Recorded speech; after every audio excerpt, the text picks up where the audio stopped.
యెహోవాయే నిజమైన దేవుడు అని బైబిల్ బోధిస్తుంది. అయితే ఆయనకు మనం ఎలా ప్రార్థించాలి? యేసుక్రీస్తు మత్తయి 6వ అధ్యాయం 6వ వచనములో ఇలా చెప్పారు, నీవు ప్రార్థన చేయనప్పుడు నీ గదిలోనికి వెళ్ళి తలుపు వేసుకుని రహస్యమందున నీ తండ్రికి ప్రార్థన చేయము. అంటే ప్రదర్శన కోసం కాదు, హృదయపూర్వకంగా దేవునితో మాట్లాడాలి. మరి ఎప్పుడు ప్రార్థించాలి?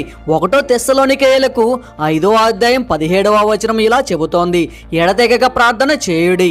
ఉదయం సాయంత్రం మాత్రమే కాదు, ఆనందంలో కష్టాల్లో నిర్ణయాలు తీసుకునే ముందు దేవునికి కృతజ్ఞత చెప్పేటప్పుడు కూడా ప్రార్థించాలి. ఫిలిప్పీలకు 4వ అధ్యాయం 6-7 వచనాలు ఇలా చెబుతున్నాయి, మన చింతలన్నిటిని ప్రార్థన ద్వారా దేవునికి తెలియజేస్తే ఆయన సమాధానం మన హృదయాలను కాపాడుతుంది.